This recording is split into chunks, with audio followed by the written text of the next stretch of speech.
Testing. Well, good afternoon. I'd like to welcome you today to this beautiful facility, the Lawrence O'Brien Center. For those of you who don't know me, my name is Russ Austin, and I'm a member of the local clergy here in town. And I have the honor of facilitating and moderating this meeting today. And I want to thank Mayor Burke and the council for asking me to be a part of this.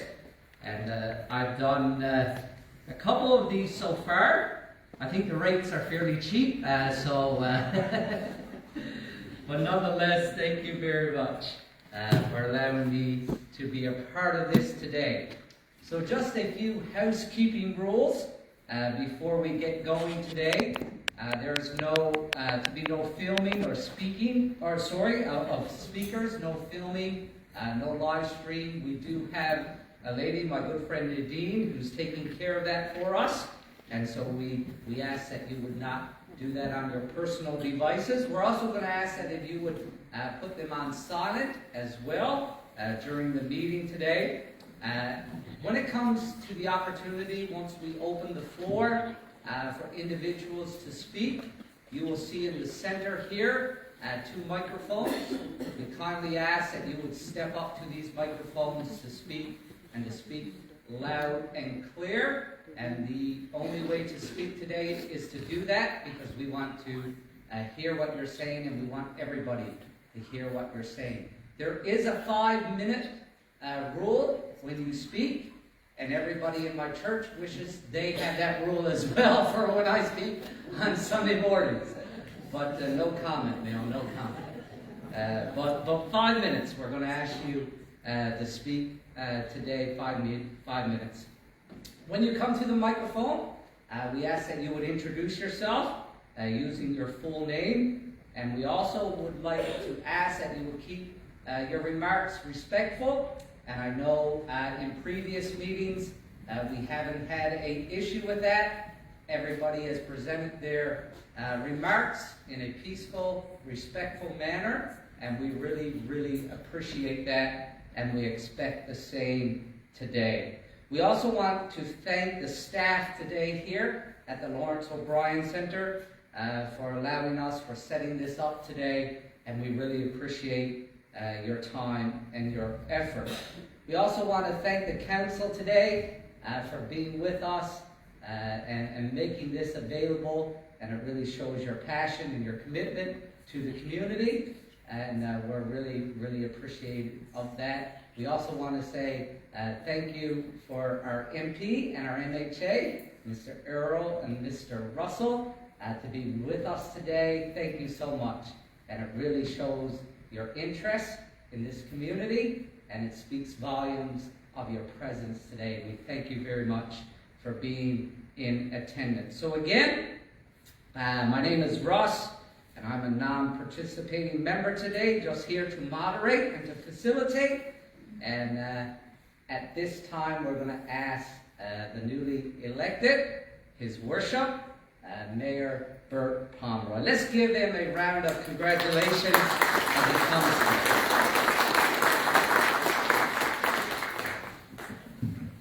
Thank you, Pastor Russ, and everyone here.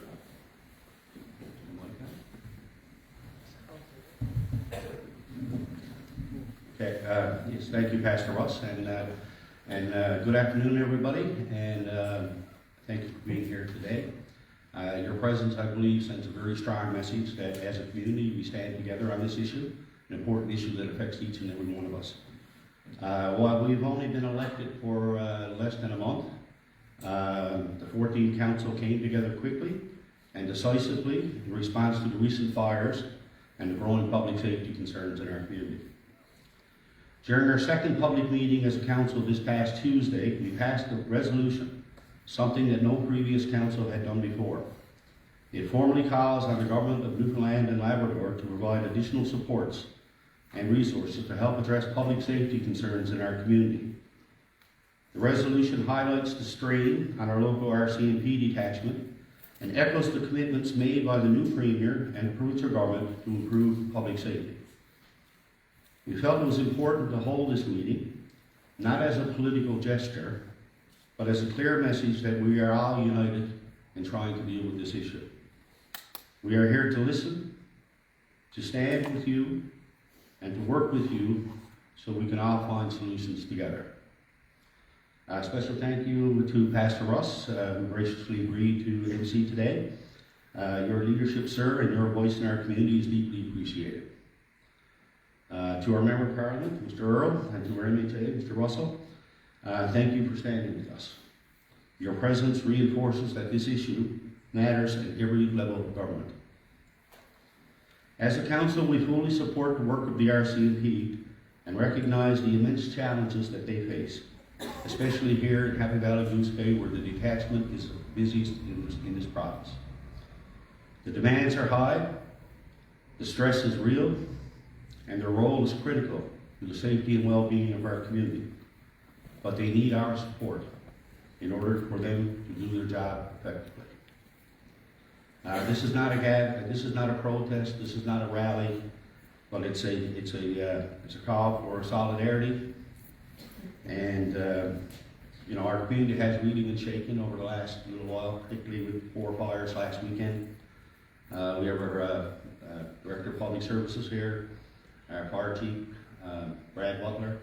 I'm sure he could tell you how busy they were last week, something that he hasn't seen in his years as a professional firefighter. So it's devastating, it's scary what's happening in our community at times, and we're here to say that enough is enough. We need intervention, we need support, and we need it now. Premier Wakeham campaigned on improving public safety, and as a council working alongside our MHA, and with the full support of people in our community, we will hold him to that promise. Again, thank you for coming, and I'd like to now just pass over to members of council to say a few words, and I'll have the Deputy Mayor, Jackie Tompkins, speak. Thank you. Thank you, Mayor Pomeroy, and good afternoon and welcome everyone. I would have liked to see this Lawrence O'Brien Center packed shoulder to shoulder today, because this is not our first meeting to talk about public safety. We've been talking about it for over 10 years. We've tried to put things in place, and as we all know, we're all residents here, public safety has only escalated. And, I'm happy to have MHA Russell and MP Philip Earl here today. We need to move forward in solidarity. We need our whole community behind us. Last week's fires, I'll try not to get too caught up in that, because I am the deputy mayor and I'm not here speaking because I was a victim of a fire on my property last weekend. I've been a strong advocate. Anybody who knows me knows that I've been a strong advocate for public safety for many years. But to me, last weekend, public safety has been put at a whole new level. When you put someone's life at risk, someone who could have burned in their home with 5 more minutes, everything could have went up. That is scary, and people in our community have every right to be scared. I think, with everyone here today, we need to move forward to find a solution, and we've been working hard to do that. The increase in drugs in our community, the RCMP I support, they were very supportive to me, and the fire department, I couldn't thank them enough last weekend. But moving forward, what's next? We don't want anything like this to happen again, or anything of this nature, of violent crimes or what have you. So we as a community, we as a council, we as our MP, our MHA, we all need to move forward in a solid direction and find a solution to what's going on in our community. Enough is enough.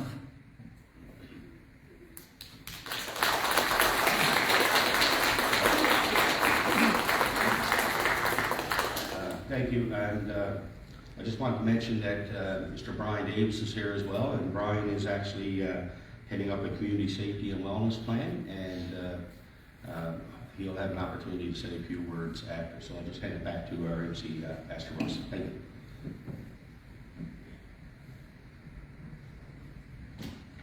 Thank you. At this time, we're going to invite our member from MP, Mr. Philip Earl, if he would come and make some remarks today. Thank you, Pastor Russ, and I want to say thank you to the mayor and councillors. I want to thank the MHA for being here with us today, and I want to thank each and every one of you for coming out. What's a rather inclement day, but I think it speaks to the concern that each and every one of us have with regards to this particular issue. Public safety is everyone's concern. I think we need to feel safe in our homes, we need to feel safe on the streets, and we need to feel safe in our public spaces, in our parks. And I believe that we're here today because a part of that's been taken away from us. And I believe that one of the ways that we can give that back to our community and back to ourselves is by collaborating at the municipal level, at the provincial level, and certainly my part, I'm committing my government, I'm committing myself to work equitably with each and every one of you that sat at this table and with the community to find a resolution to this. This has gone on for a significant period of time, and regrettably, it's declining as the Deputy Mayor has indicated. Excuse me. Despite how we feel today, I believe that we still have to offer our support every single day to the front lines, to our community constables, to the safety officers that we see around town, as well as to the RCMP. These individuals are there to support us, to support our vision for a safer community, and I'm sure from time to time in my engagement with them, the task is daunting. But I also believe that we're here today because we love this community. Many of you can reflect on a time when this community was much safer. You could do all the things that you can't necessarily do today. And it's my vision, by working together with this group, that we can bring back that resilience that existed in our community to make it a safer place. And I am here today to tell you as residents and to commit to the council that my commitment to that vision is strong, and I will be here with every one of you to get us to where we need to go and where we desire to go. Thank you. Thank you, Mr. Earl. At this time, I'm going to ask Mr. Russell, our MHA, if he would bring some remarks today. Thank you, Russ. Glad to be here today, guys. Thanks, Bert and Council, for the intro, and thank you, Philip, for being here as well. I almost missed this, guys, but the weather that we're all hearing here has kept me here. So although I'm still not sworn in, I am still MHA elect, and I just want to say that we're here in crisis as a community. That's why we're all here. Philip is right. We care about this community and its inhabitants. I'm born and raised here. This whole trail network of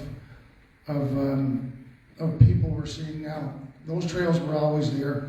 And when these older communities then start modernizing, some things get lost and some things are exposed on fringes and all that. So we've got to be vigilant and watching out for our own safety, for our own families. We've got to work together, just as Philip and both Bert have said earlier here today. It's about coming together, everybody coming together and moving together in one direction. And that takes resources, it takes levels of government to come together. I'd like to say, and again with Philip here, I've already had a great working relationship with Philip already. I'm not even sworn in yet. But it's about conversations, about reaching out, it's about working together, and it's about being on the same page. And I think we're all here today to say that we simply don't have enough resources to make things right and to right the ship when it comes to safety in our communities. So we need government action at several levels. What we're seeing here, though, too, is a very human thing happening. There's crime, there's drugs, there's a lot of things, too. But we're also seeing, I'll say, people almost lost in the shuffle, let's say, in these beer trail systems we're talking about. So there's a very human element to this, too. Now, that doesn't, that when people are down and are having tough times and all that stuff, and they turn to let's say, a darker path where perhaps there's a criminal element, it doesn't give them the right to keep people terrified in their own homes now, it doesn't. That's not right either. So what we need is we need balance. We need to find out what the right amount of allocation of resources is going to be, what this council needs to do in terms of, working with the various levels of government to make sure that people are safe and that things are working. And we need to try new things. We need the RCMP, and we need the right allocation resources as well. But we need to work together, and I'm glad to be here just to say that, so that we're all on the same page. We love this place. We love our communities, and we're not just going to let them just degrade any further. So Jackie's right in that sentiment. Enough's enough. So it's time for action. And even though, like I said, we're in a transitional phase with our government. The government is moving ahead. Cabinet is there. I myself, I'm not sworn in yet, but I am happy to be here, and I'm going to be happy to be here at further events and for further discussion with the council, and to take the message from events just like this into our government and into caucus, that people are not feeling safe in these communities anymore. We are in crisis, and we need the attention that we deserve. Thank you, Mr. Russell. At this time, as our mayor alluded to earlier, we're so glad to have Brian Davis with us, and he's leading up a committee of community wellness and safety. And let's welcome him as he brings some greetings today. Thank you, Pastor Russ. Hello, everybody. For those of you who don't know me, Brian Davis. I was born and raised in this community, lived away for about a decade out west, and inevitably had to return home to this wonderful place. And like our MHA was talking about, this is about the community and our infrastructure, the resources that we have. But more than anything else, it's about the people. And so I'm heading up the community safety and well-being planning for the town. I'm the project manager. And this plan is the town's way of doing something with the resources that we do have. We're very fortunate that the province did offer a modest amount of grant for this planning process, but we do need more resources. So that's one of the reasons we're here today, like everybody else has said, is to advocate for more resources and more help from the other levels of government. And to advocate to the rest of our community, even those that aren't here, that this is going to be a process that we have to engage in for the betterment of everybody in our communities and the communities that surround us. I'm not going to take too much time, but I did take a couple of notes here that I want to share with you. So this project, the planning project, actually started about a month or two ago. We've been in the planning phase, and we're just about to enter the engagement phase. What that means is we will have a community safety and well-being website that will be launched later this week with some surveys, and we'll have a full schedule of events moving on over the next 6 months so that you'll be able to speak into the safety and well-being planning in this community. Let's see here. So the CSWB plan is a holistic community-led roadmap that will help us understand what drives both safety and well-being here in Happy Valley-Goose Bay. It's not just about policing or emergency response. It's not just about the transient issue. And it's about addressing root causes like housing, mental health, recreation, belonging, and connection while strengthening the systems that support people before crisis happens. You cannot separate well-being and safety. So every community in Newfoundland and Labrador has been encouraged by the provincial government to undertake a community safety and well-being planning endeavor. Only 4 communities have been given a grant, and we're one of them. So we are very grateful for that. Most importantly, this process to create this community safety and well-being plan is going to be what I call uber transparent. So instead of a plan that's being built in the back rooms, where we come out and do consultation, we go into the back rooms, build everything out, and present the plan, we're building this plan on the front porch. That front porch is going to be the different sessions we have, one-on-ones, and we're going to be available, so me specifically, I'm going to make myself available to every resident of this community over the next 6 to 7 months. And I hope to speak to at least somebody that every one of you knows intimately and closely. Let's see here. So my role is to bring it together and bring all the residents, the organizations. We have a steering committee we're putting together. That steering committee is comprised of individuals from the different demographics through the town, but also from the different agencies around the town. And they're going to help us make sure we fill the gaps and that we don't miss anything in this planning process. The rest of the steering committee, the greater steering committee, is you, the community. So like I said, more information will be available later this week, and we'll make announcements on the town website and on social media as well. And you will have access to all of that information as well as the contact information to get a hold of myself and the project team. Thank you. Thank you, Brian. At this time, we're going to open the floor for those of you that would like to share your concerns or comments. Again, just a reminder of some of the house rules for this process. Please step up to a microphone. Make sure you introduce yourself, and we will give each speaker 5 minutes to express their comments and their concerns.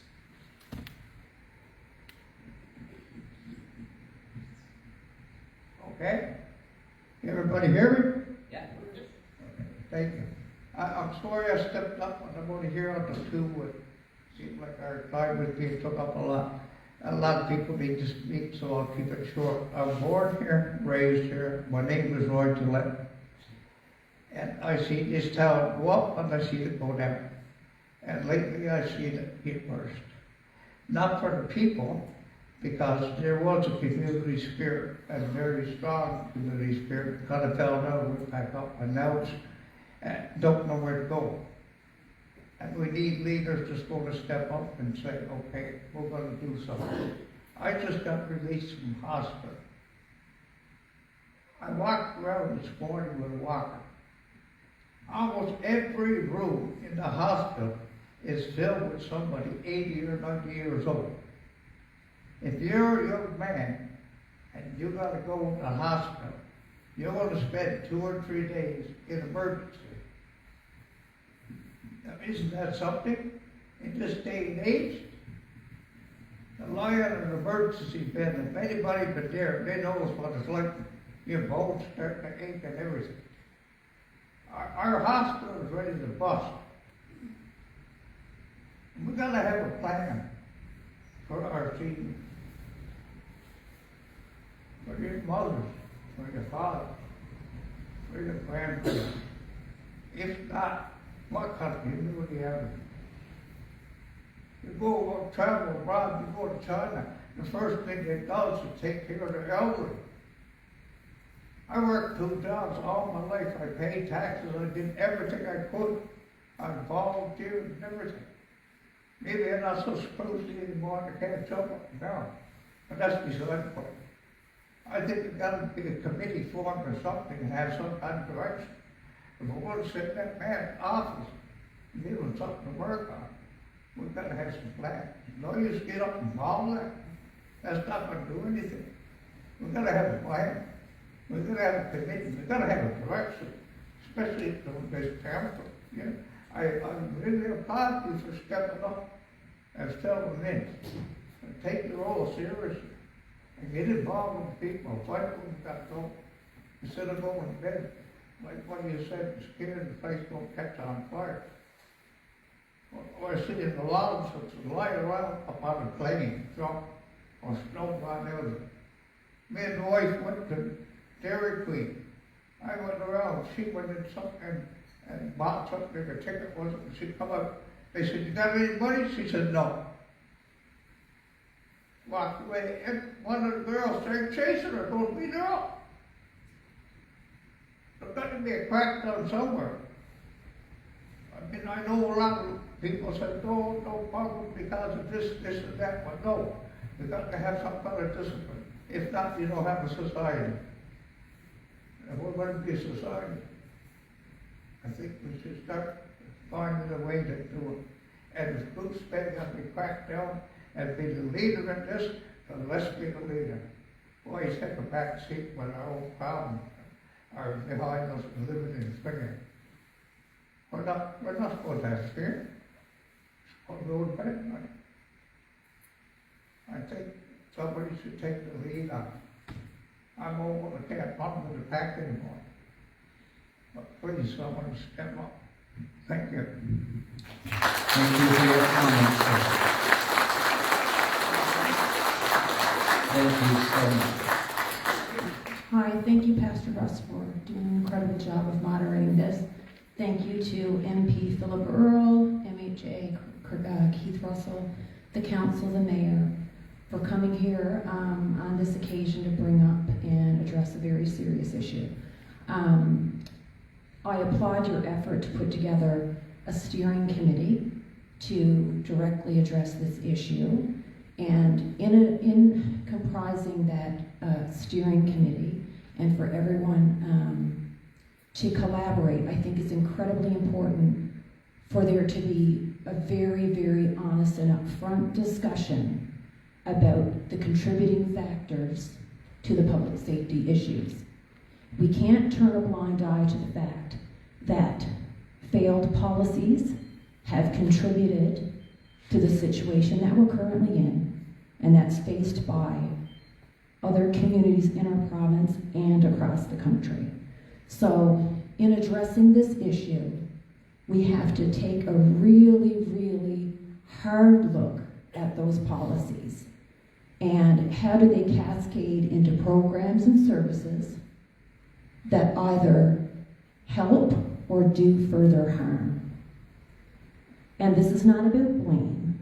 This is about taking responsibility and changing course. And we cannot do that unless we have very honest conversations and be willing to reflect on what we're doing, why we're doing it, where the money is going, and why, how could it be directed differently to be more helpful and to do less harm. And again, it's not about shifting blame, it's about shared responsibility, reflection, true collaboration, and working together towards the common goal of public safety. Thank you.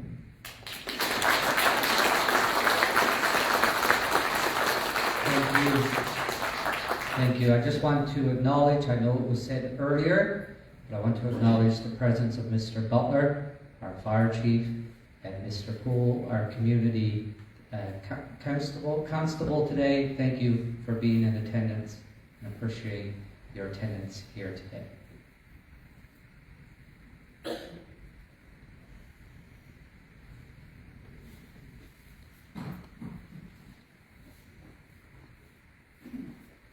Hi, my name's Carol O'Brien.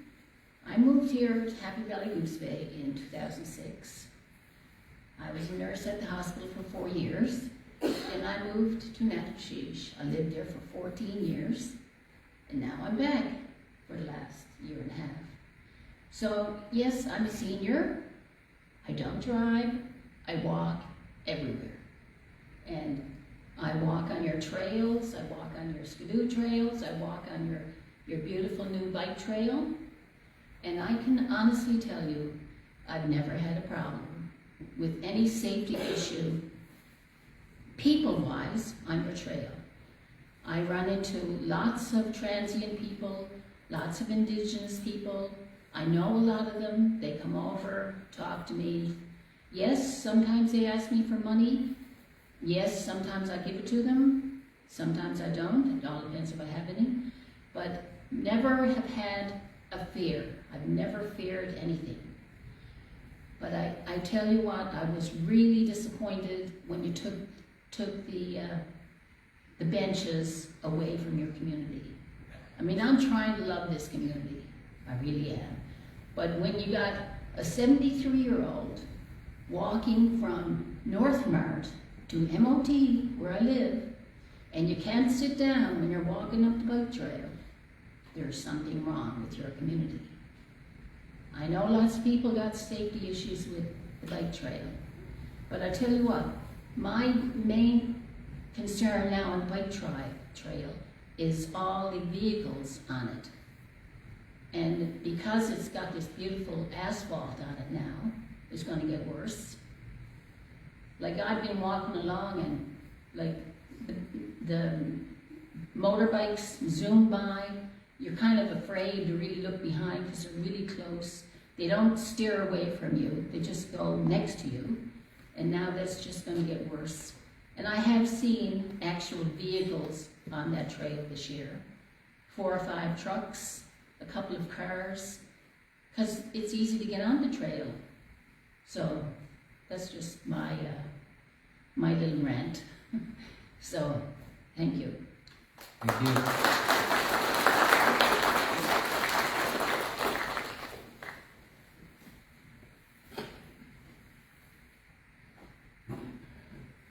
Good day. My name is Curtis Saunders. As anyone knows me, I'm a strong advocate for safety in this town. Born and raised here.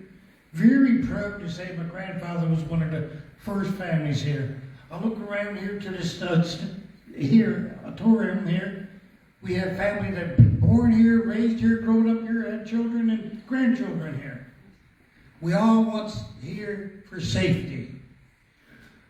Unfortunately, Goose Bay has been gone downhill, I can say 10, 15 years, maybe 20 years. Goose Bay ain't a place like it was 20 years ago or 25 years ago when we had the military, when we had 10, 15,000 people in this community. No, far from it. I look at, we have business people here, and I'm very glad they come out and show their support, because they're the ones that's affected a lot. We, the residents, is affected every day. We see it every day. We drive by it every day. We're not pointing fingers at Aboriginal or non-Aboriginal people. We see transient. Yes, they are Aboriginal and they're non-Aboriginal.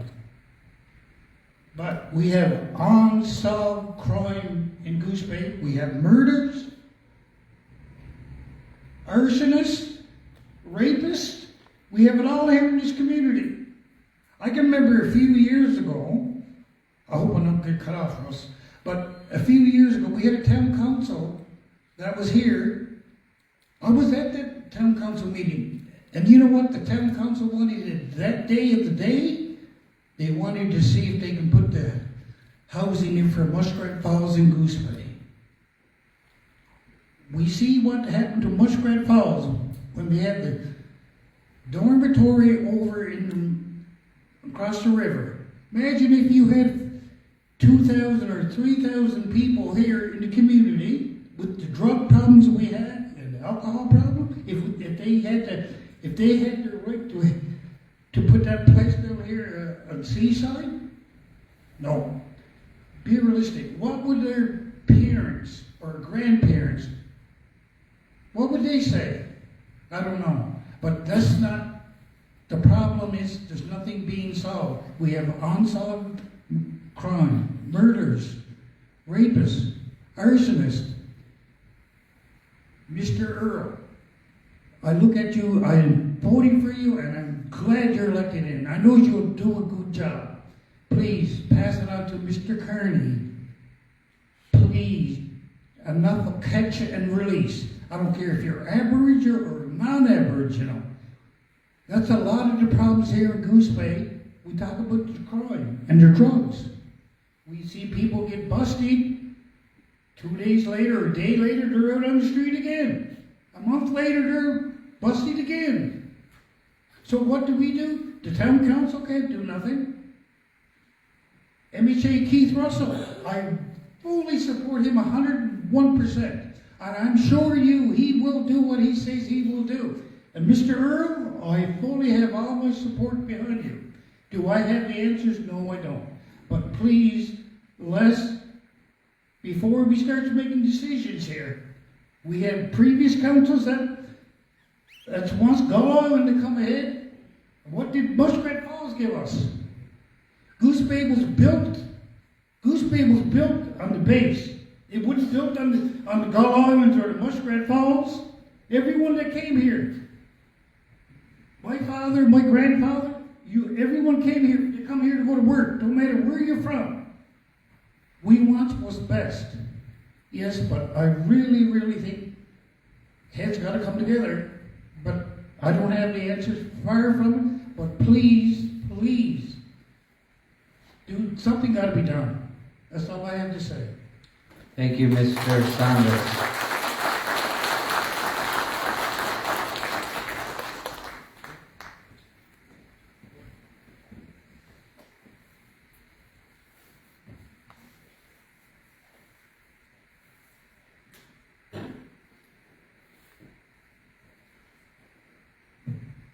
Hello, my name is Joan Saunders. I've lived in this town since 1981. Should have spoke before that gentleman left who spoke first, because what he said was very, very, very important. The hospital rooms need to be cleaned up to make room for everybody in emergency and everybody. That needs to be done. Very important for the well-being of everybody in town. So what that gentleman said about that is very, very important. Too many beds taken up with people who need somewhere else to stay permanently. And with regard to the bike trails in town, I've been walking on the bike trails and the trails throughout this town since 1981. Yes, for sure, the benches shouldn't have been removed, in my opinion. They should be put back there. And as well, I do not feel as safe walking those trails and walking the streets after dark, which I do in this town now, as I did back in the 80s and 90s. It gets worse every year. I gotta worry about who might be coming up beside me or behind me, and we've had situations driving where there's been somebody lying in the middle of the road, and so I don't feel as safe now as I did back when, because of a lot I've witnessed. What I believe needs to be done is that enforcement officers need to be walking the trails. They need to be walking behind Peacock in that trail system. They need to be walking behind Cook Street where I live. Early morning hours, we're hearing people out in Cook Street just walking. Last night, 8:30, 9 o'clock, a pile of what I can only think might be drunk people walking up the road. They come down behind Goose Avenue. They come behind the old liquor store, behind Paddon Home. Some go on down, end up behind the playground in Peacock. I've walked those trails. I've seen the liquor bottles and everything else out there in the garbage. Enough of the enforcement officers are not walking these trails. And I've brought it to their attention. I've spoken to them about it and said, you need to get out of your vehicles. You need to walk the trails. They're behind Queen of Peace around the Francophone School, the woods, not all the time, but in the evening hours and in the morning hours, you're seeing people in those trails. And then kids, my grandchildren, walk from Queen of Peace to my house every day. They walk past the garbage that's been left behind. And I'm afraid of what they might be confronted with, oftentimes walking. So yeah, get out there in the trails, clean them up. Thank you, Mrs. Saunders. I should have said this earlier, but the washrooms are out through this exit door here. And so I just want to remind you of the washrooms there. Thank you for your respectful dialogue so far. Really appreciate that. Let's continue to do so and continue to talk about the public safety of our town. Thank you so much. Hello, good afternoon. I don't know if it's on. No. Just try it again, Nick. Hello. Thank you guys for amazing. My name is Heidi Adder. I think I've interviewed just about every single person at this table, and many of the people here in the audience about this specific issue. This is a complex situation. We have generations, years of intergenerational trauma and addictions. We have some biases. It's complex. And unfortunately for many people in this room, they've been talking to me and doing interviews about this for years. This is not a new thing. This is something that you, as some members of previous council, have dealt with in the past for years as well. Now, today there's a lot of talk about we got to come together, we need more resources, government action, have this as a collective, issue that we need to look at together. But after hearing everything today and everything that I know people have been coming to you for months, some of you, and then for some of you newly elected, only a month. But after hearing all of this, can you tell us a bit what specifically you want to see happen next, what specific government action or what specific steps you want to see be taken either by your town, that you are now a part of the council, or by your MHA and your MP. What specifics?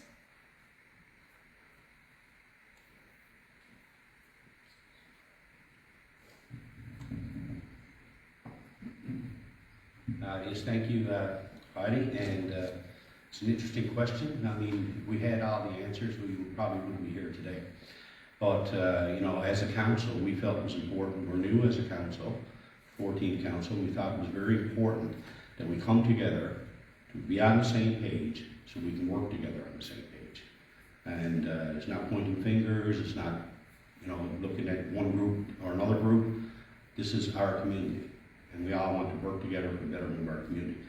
What I would like to see is more resources given to our community to help us deal with these issues. As an example, moving violations. I know it's a public safety thing, but public safety is broad.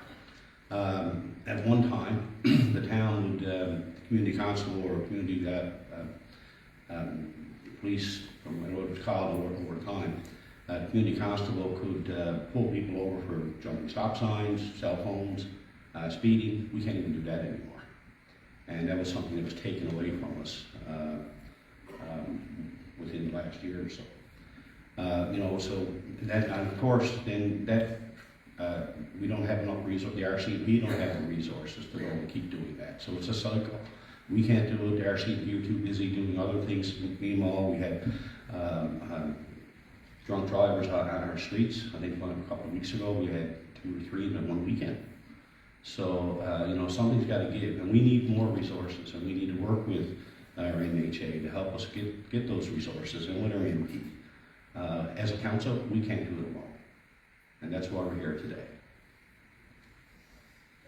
No one at the mics just right now, just ask one follow-up. When you look at more resources, so you see that as maybe some more help for your community constable, maybe more RCMP, do you see maybe more mental health resources needed for your community as well?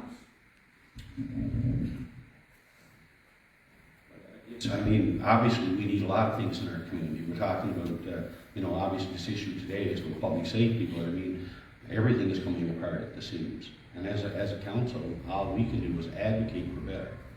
And, you know, we can't solve the problems as a town, but we can work with these 2 gentlemen here, and they can help, and we can all work together, and collectively, you know, hopefully we can make a difference and make a difference in our community. If I had all the answers, like I said, I don't think I'd be here today. And I didn't mean to cut off MHA Russell if he has something he wants to add, or anyone else as well. Thank you very much. I'm going to kind of respond to everything that's been said and what's going on here today, and I want to address Roy as well. And, you know, so we can all sit here and Heidi, you're 100% right. We're going over the same old ground over and over and over again. I was in office 10 years ago, same stuff. Before that, 10 years before that, it wasn't so bad. People are acknowledging that. What we're missing here is respect. Comes to Roy, respect for your elders, respect for our communities, respect for your neighbor, respect for the organizations and the businesses in your communities, respect for each other, respect for your mayor and your council, respect for your government officials, respect for your officers and your people on the front line. It's respect in general. Respect from governments to districts, respect from governments to ridings. Respect is gone. The measure of respect now in society is all about, you know, it's about money, and it's about power, and it's all the things that we've lost, and that's why we've lost our sense of community to a degree here. As communities mature and new people come in and out, and what we're seeing here is those ties that bind us before. We walked through these trail systems. We're all talking about this. These trail systems were the ones that connected streets. Imagine the streets with no fences, you know, no pavement on the roads. That's for those trail systems. It was access to wherever you could put up a house, wherever you could get your plot of land for $50 at the time, and lay your roots for your family. And that's how this community, you know, like Curtis said, we're we're one of my family is one of the founding families here as well. Back in the day, we can all draw back to those older experiences and say we had a tight sense of community when the base was thriving and everything was, the community was you know, there was a few issues between communities and things, but never anything like this. Never the disrespect between communities, the disrespect between just the average everyday citizen and people who identify as whatever, and people who are indigenous. It's disrespect all across the board. And that's what we got to try and work on, because like we're going to be talking about applying resources, and Heidi's saying, what do we do for specifics? Bert can acknowledge, and I think Bert answered that, we're not at that stage right yet. When we first started meeting with council, we talked about a few things. We talked about, in essence, taking back our community, that take back the night mentality. Maybe it's like Councillor O'Dell had said, maybe it's people going out, their citizens on patrol again, that know these trails. It's people that are born and raised here, know the intricate system of our trails. Like we joked, you joke growing up here, but I mean, if you ever came for me, you'd never catch me in my trail system here. But I mean, there's a measure of truth to that, because we know that because we're born and raised from it. So we're saying, but all I'm saying is that we've got to get back to a table, and what Bert is saying here today is this is that first step. The council got together and they invited me and they invited some other representation here, and we got together and we had to have some type of response to 4 fires in one night where there's the potential for death here. And everybody's right. We're trying to get ahead of this in the sense that we can't have a series of a death, whether it be a child or somebody's an elder sleeping in their home, or whether it be somebody's, we're all hunter and fishermen here as well. It could be somebody's midnight response to somebody rooting around in the grass. It could end up with something that's going to take a life. So it's not something where you can just shoot stuff up. I think we've had enough of that. We've had decades of the same old thing. Well, we need more resources. Yes, absolutely we do, because we don't have enough to have 24-hour coverage when it comes to RCMP. We need governments to get together. Absolutely, that's always been the case. But when it comes down to respect, and the reason why I say that is because we need the federal and provincial governments to respect us and the community and the needs we have right now. And that's going to come in the form of resources, allocations, conversations, and meetings like this. And we don't have all those answers right now, but what we're saying is that it has to start with respect. It has to start with us respecting each other and having us being respected and having our needs when it comes to seniors, when it comes to everything, Roy, when it comes to respecting policy, like Sasha said, it doesn't work anymore. That's negatively affecting our communities. When it comes to resource allocations, where enough officers, enough fire trucks, enough depots to support all of those things. It comes down to a level of respect.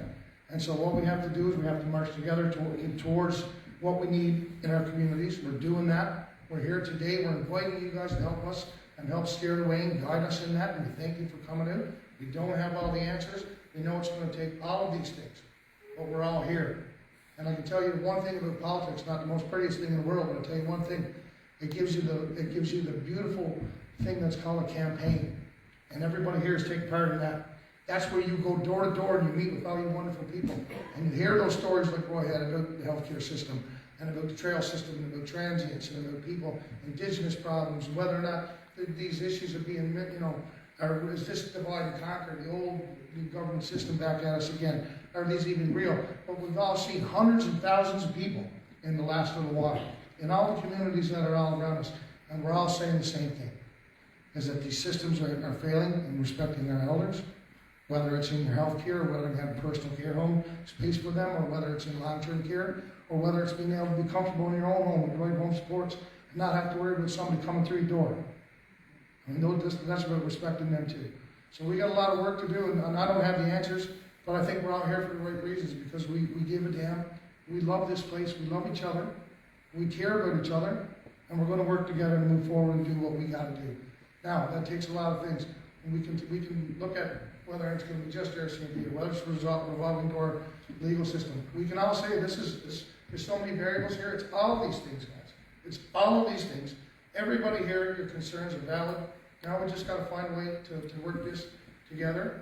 I'll say it and use Brian's words in a very transparent and open fashion that allows everybody to be able to input, everybody to be able to be respected and have their opinion and their input respected and valued and put forward as a valid idea as well. So, other than rambling on, that's all I'm here to say is, I think this is a great first step. And I'd like to thank you guys for doing this and bringing everybody in. Philip, I know your schedule is absolutely madness, and mine's about to become just that as well. But this is a great first step, and I'm very happy to see everybody here. So thank you for your input. Thank you. Heidi, thank you for your question, Heidi. I assume you're coming with the question as a journalist versus being a resident of Happy Valley-Goose, right? Yeah, it can be both. It can be journalists, but also I've lived here for years. I know these people. Yeah. So to answer the question that you posed to me, and I said in my opening comments, collaboration. This is the first time that I've seen the council with the MP, with the MHA. And my commitment, and I know I can do this without any difficulty, I can work with each and every one of these individuals in my capacity as MP. I can work with Keith. You may have a different political stripe, but this issue don't have a political stripe. And I would say to every single one of you in the audience, let's not weaponize this and make it political. We live here, we care about the people here. Keith said it best. So collaboration, number one. And look at it, because this is the first time we've all been on stage here together, committed to fixing this issue. Secondly, I came here today to hear from the residents. And I'll tell you what I've heard. I heard it on the doorstep, as Keith has alluded to, and every one of my councillors and mayor have heard. I've heard it on the doorstep about the seriousness of it. But when we sat here and hear from each and every one of you, we hear about the seriousness of it. I also heard today that we need a plan, and I think that's what Brian is working towards with council. We need a direction on this, because I believe we're going off in many different directions over time, and we need to set a direction, but most importantly, we need discipline, as Keith has said. And I like the comment from the presenter earlier that talked about us to do some reflection. And rather than shifting blame, share the responsibility. So I'm hearing for the first time today that we need to take a different approach to this, and that's what I'm committed to doing. And before I finish, not in this set, I want to answer Curtis's question around bail and around the revolving door of the legal system. Thank you, Heidi.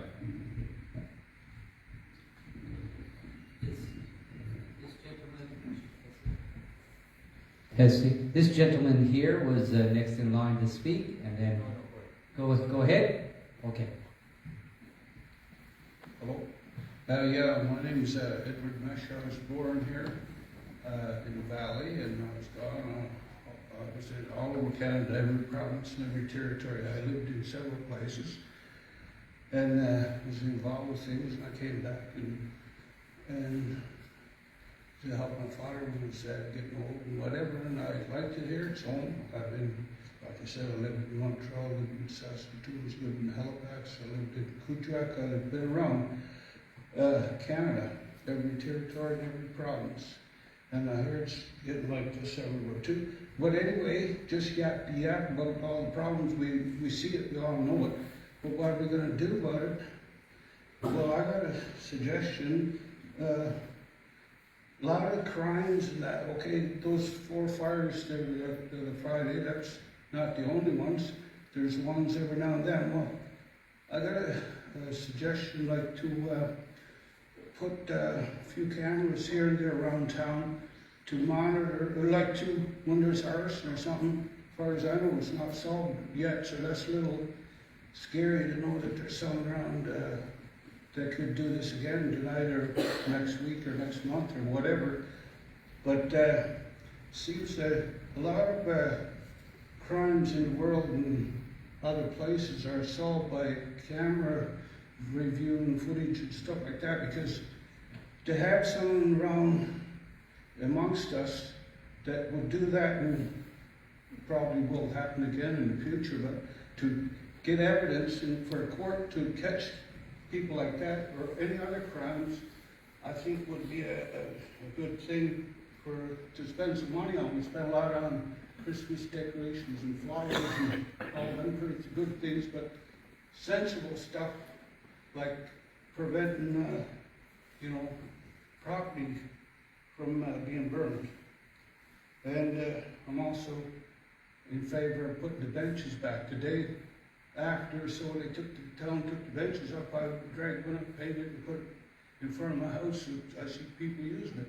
At least you gotta see where the people are gathered. I think that's a good thing to do. Anyway, that's my comments on that. Thank you.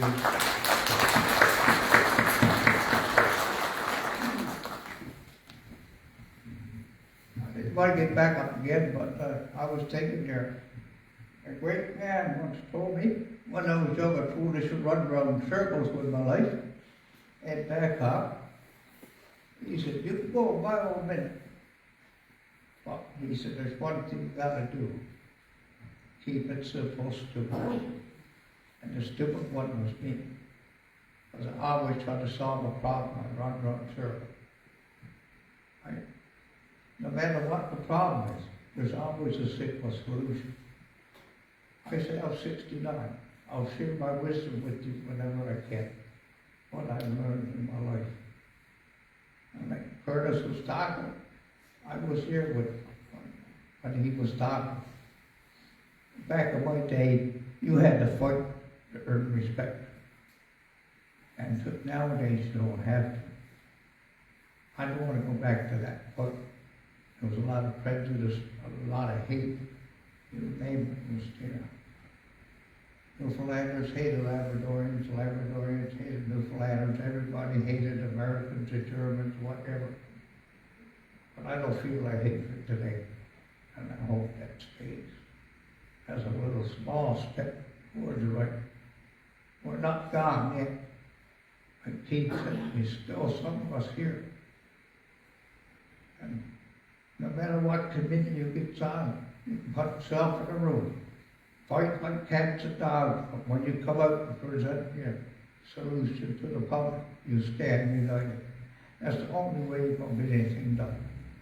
And to the mayor, you have a power.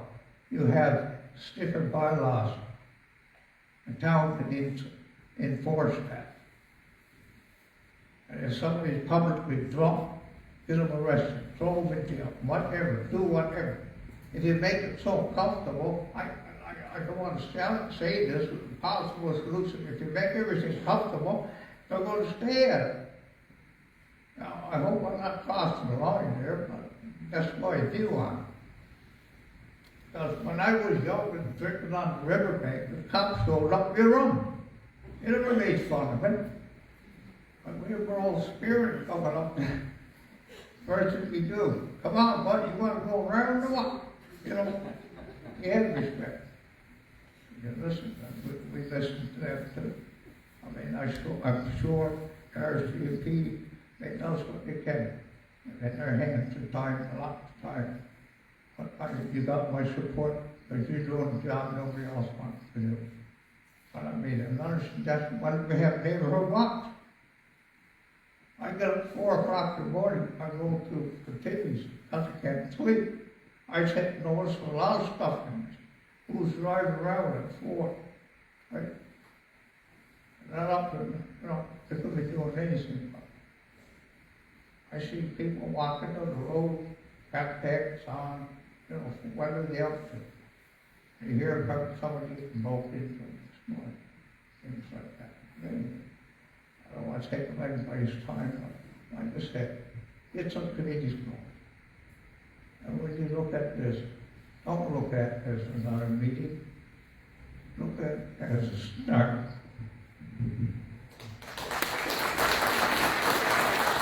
As we're approaching we're in the 2 o'clock hour now. We're going to ask our friend who's been waiting to speak to come and give his thoughts and concerns today. Good afternoon, everybody. My name is Dion Odell. Newly elected councillor, so I'm new to this role. Just getting my feet wet, and might stumble a few times along the way, getting to learn what you can and can't do on a council. So I'm finding a lot of things that I can't do, but I'm asking the questions so I can find out what I can and can't do. we came here today, municipal, provincial, and federal governments to determine what we have to do as a collective. We also invited the community from you guys for input and suggestions. Like some residents already mentioned, cameras, citizens on patrol. These are the things we are looking at putting on the table and determining what our powers are as a municipal government, where we need assistance to on a provincial level and on a federal level. So keep the suggestions coming forward. They're definitely going to be taken under advisement. And again, we're trying to fast track this as quick as we can because we know there's an issue at all levels. And as Heidi mentioned, what are we going to do? Well, this is the first step, is to get together with the community, with all levels of government, and come up with solutions. As a municipality, we're asking the residents, the community, to help us out, as the gentlemen did come forward with some suggestions. Again, they'll be taken under advisement, and we'll be looking for more. At the end of the day, this community is growing, both in residents and in issues, from provincial issues to municipal issues and federal issues. But together, we need to stand tall and confront this head on. But as a councillor and as a council, we are only 7 people. So to move forward and make change, we need to do this together. So suggestions of communities, citizens on patrol is a great initiative that can be achieved by this community, with the gentleman mentioned walking the streets, showing your presence, addressing issues, identifying crimes. We're not meant to, the citizens on patrol is not meant to apprehend people and put them to the ground, but it's to observe and report. As the MP has mentioned, and MHA, we do have issues with the resources in this community. That's their responsibility. We bring it to them. Hopefully they can advocate to their governments to bring in more resources to assist. But still, as a municipality and as a municipal councillor, I only can work at my level and bring what we can do to assist this community. And what we can do is ask for your assistance with some types of programs to help address the concerns that we see. White trails, obviously new. If we want to keep adding additional infrastructure to this community, we need to address the safety concerns and the crime, because it's no good to spend money into something and have it destroyed. So we have to address those issues. Therefore, it has to be a full community initiative. So I'm asking you, as individuals and anybody that's watching today, if we want to make change, we have to do it together. If there's programs out there that we can avail of, let's avail of them. But we can't sit idle in our rooms or in our homes, watching television, watching Facebook, seeing things happen without stepping forward and helping solve the problems. So I implore you, if you're there, if you want to make change, help us out in any regard you can. Let's get some initiatives going. Let's get ourselves out there. Let's, nip this in the bud while we still can, before it gets out of control, and do some good for this community. Thank you.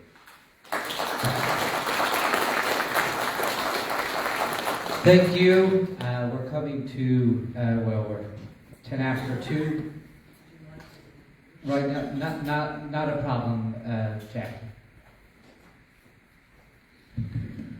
I just wanted to address a couple of things that Heidi had asked, and one of them was, what would you like to get out of this? So I want to say, I am tired of talking about public safety in Goose Bay, and I am glad we have our MP and MHA here today. This, some of us council have sat at many, many, many tables and talked about public safety, public safety, public safety, public safety. It's time for action. I said earlier, enough is enough, but it is time for action. We don't need to spend the next 6 months sitting down trying to figure this out. We need more resources in every avenue you can think of. You know, I briefly touched on mental health and addictions. We don't have a detox center in Labrador. We're sending people away in other provinces, or they're on a waiting list for 12 weeks. And everybody here is affected by somebody, a friend or family, that's struggling with mental health or addictions. And what are we doing? We're sitting back watching because there's no help right in our own community. So I'm glad the MHA and the MP are here. They know these issues, but what are we going to do about them? I'm tired of talking about these issues. So today is a great start to try to move forward and deal with this public safety issue and put our money where our mouth is, and let's see action.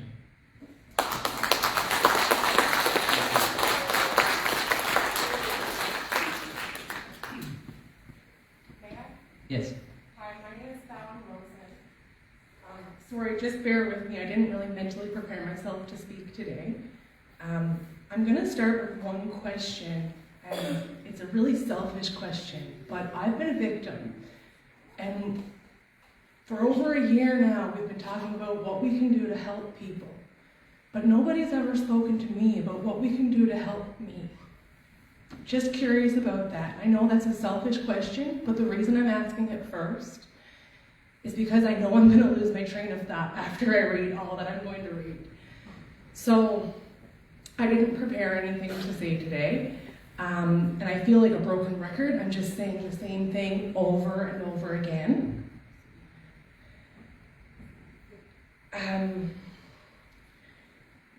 So I'm going to read what I read almost a year ago at the town hall that we actually had, because I think the points are still relevant today. So good evening, everyone, and thank you for being here. I stand before you not just as a business owner, but as someone who, like so many of you, feels the weight of the challenges we face in this community. Recently, my own business was lost to arson. It's a devastating blow. As much as that loss stings, it's not just about what happened to me, it's about the growing sense of fear and frustration that all of us share. We are a small town of approximately 12,000 people, that's probably on the upper end, yet our crime rates are among the highest in all of Atlantic Canada. We're regularly being victimized, sometimes it feels like on a daily basis, by repeat offenders. Whether it's break-ins, vandalisms, theft, or violent crime, many of us are being targeted over and over again. These are not isolated incidents, it's a pattern, a regular pattern. And it's happening right here in our community and literally in our backyards. It's not just property that's being taken, it's our peace of mind. We're living in fear, or at least I am. You know, this isn't written, but in business, I don't have a pension to rely on. I have the profits that we make. So every dollar that we spend in business, whether it's, you know, the very expensive security cameras we just purchased for our new business, or the alarm monitoring systems we have, or the extra staff that we have, all of that comes out of my future, right? So I guess I'm feeling selfish today. I want to speak for me a lot today.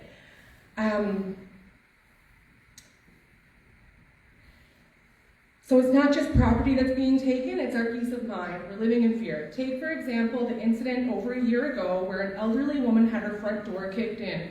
I'm not sure if anybody remembers that. I do. It's terrifying. Your front door being kicked in. Terrifying. It could be any one of us. They're not isolated incidents or statistics. We are victims and we feel it every day. I want to make it clear that I'm not taking a not in my backyard stance. I agree with efforts to address the root causes of crime, like addiction, mental health, and homelessness.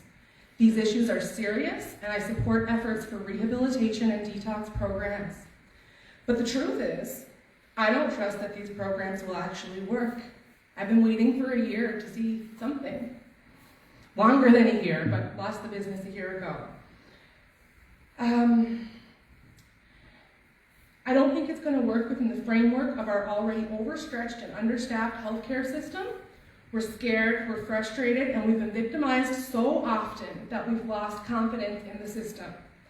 We can't ignore the fact that these programs, as important as they are, may not stop the criminals who continue to harm our community. We don't want to see them just put into temporary housing or given a Band-Aid solution. What's more concerning is that our legal system is failing to stop the cycle.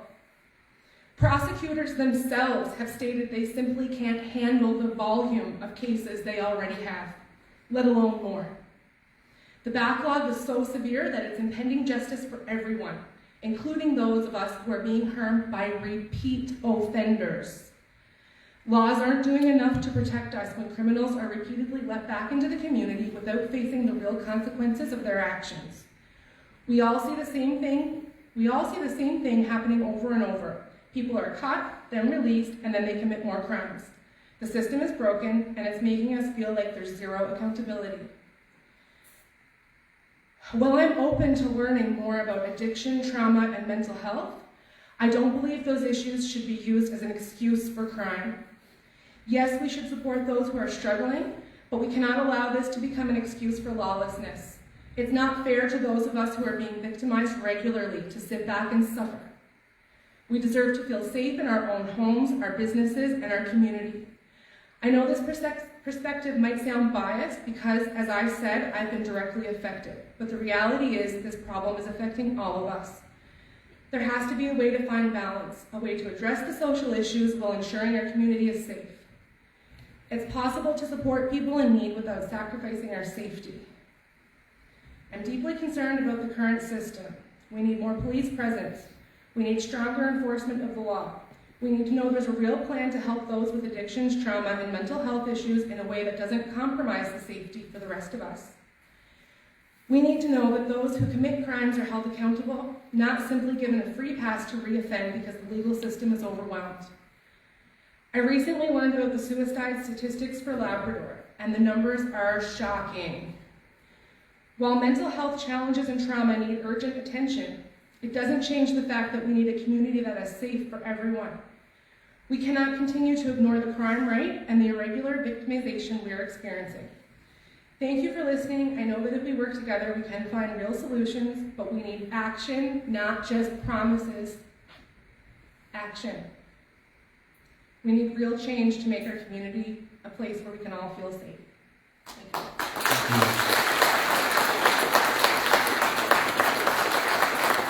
Thank you. We're going to ask Sasha to speak, and then we're going to conclude up as we are gone past our time limit for this video today. But we're going to ask Sasha to speak one final time today. Thank you. I came and sat behind Fallon because she addressed a point that I've made before, and one that's been repeatedly forgotten over time. She is a repeat victim of crime, as am I, as are many, many other business owners in the community.